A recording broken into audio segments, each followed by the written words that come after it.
You have to allow room for your people, your team, to go in and work out the muscles and give the right parameters for them to be able to fail, and that's not going to be detrimental to the business.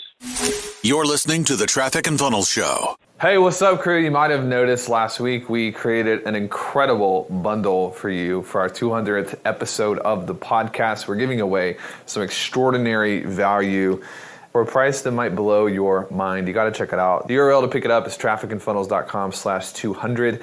At the very least, go to the URL and look at what is included. It's one of our best offers yet. Check it out, trafficandfunnels.com/200. Let us know what you think. What's up, guys? Last week, I was like, am I doing things that I shouldn't be doing at this revenue level? And so I kind of just wanted to see where you guys were at when you were at that like 75 to 100K.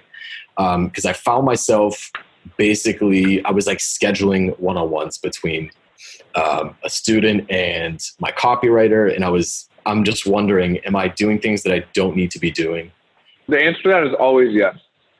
Let me just explain to you some shifts that are happening inside of TS and inside of our team. So for 4 years, when Chris and I started, we literally were doing everything. That's why we kind of joke about it. Like, we worked harder back then than we do today.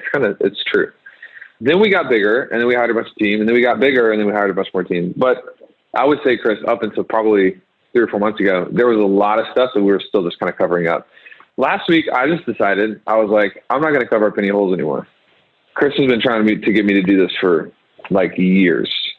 What I mean by that is if something didn't go right inside of some system or if something didn't go right, I would just hop in, and what would I do?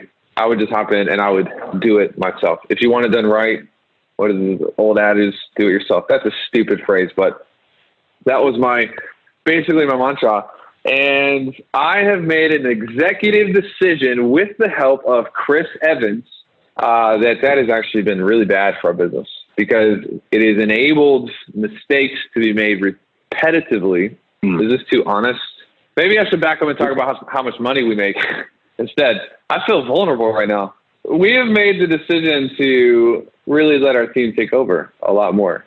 At the end of the day, you have to know if you have the right people. And if you're always doing things for the people on your team and you're always making justifications, and you're always making excuses for why things aren't getting done, ultimately you'll stay with the wrong people or you will rob people. This is what was happening to us. It's not that we had the wrong people. It's we were robbing people of an opportunity to figure it out themselves.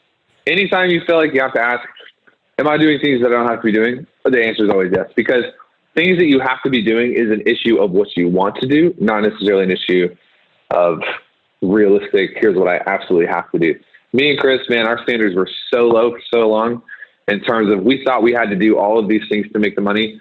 It wasn't until probably the last 6, 7, 8 months that we realized we had so much freedom inside of our skill set to we can bring anybody in to do anything we want them to do. So if you're even having to ask that question, I don't know if Chris would agree to this. I would lean towards you probably are doing things you don't have to, because if you wanted to do them and you'd love to do them, you wouldn't be asking that question. All right. So then the flip side of that is I think I've identified, I have sort of like a control complex, I think. So I'll be straight up as I'm kind of afraid of letting go of that control in a lot of cases. And I have, I think, sort of this weird complex of client interaction and having people interact with clients the way that I would and stuff like that so that they kind of stay in that pocket and things like that. And I'm wondering, should I just let go of that? Can you change the question so there's one sentence so I can wrap my head around it? How did you get over control issues when delegating? So this comes down to insecurity. Yeah. I think what I'll shoot in the dark at is you probably haven't taken the time to really outline what the outcome is for your team or whoever is involved.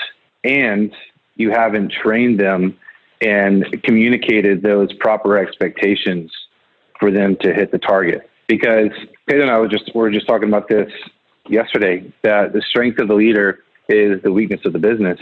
So us as leaders, we have to be able to basically outline what our expectations are, what we want people to accomplish, and step back and let them either succeed or fail, right? So you have to have constraints within your business as the leader for example, you can't have your media buyer or someone who's buying your ads go out and just spend $500,000 in ads, right? Right. That would be terrible. The thing that we did is we actually were going down that road months back because we didn't have proper constraints in place to say, okay, well, we can't spend past $100,000 if we don't have a certain CPA target that we're hitting, right? So as a leader, it's up to you to basically outline those and figure out what constraints you need in place for whatever it is that the person in your business is doing, whether it's a certain amount of time that they have to get something done, a certain amount of communication, whatever it might be.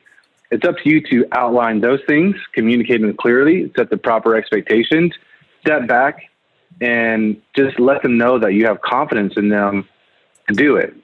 And then they have to work that muscle out because our team, they had atrophy because we were covering up so many things for them. And so they weren't actually working out the muscles, right? So you have to allow room for your people, your team to go in and work out the muscles and give the right parameters for them to be able to fail in. That's not going to be detrimental to the business.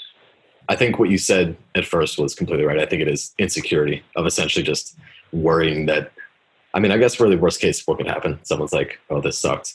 And then they're mad at me and that's it. Yeah, that does make sense. Yeah, dude, here's the thing real quick. You have to get clarity for yourself. Yeah. And if you don't have that written down, exactly what it looks like, so, you communicate to whoever to go do whatever it is. Like if you don't have clearly in your head what you want the outcome to be, what you want the process to look like, then how in the world can you have confidence that it's going to be done the right way? Because you don't even know, dude. Yeah. Right? So you have to take time and actually write that out yourself so that way you can clearly communicate it and voice it to the people involved, whether they're in-house, outsourced, whatever it might be. You have to be able to clearly communicate what it is that you expect by when. And you need to know the scoreboard, like, are they going to win the game or not? Like, what does that actually look like? So you even know what failure is or not. What's a win? What's a failure? Yeah. Make sense? Okay. Yeah, it makes complete sense. Last thing real quick would be, so at that like 75K to 100K range, would you guys have delegated quicker if you could go back to that? Oh, yes. Yes. I would give anything to go back and delegate quicker because we'd be at like $4 million a month. All right, cool.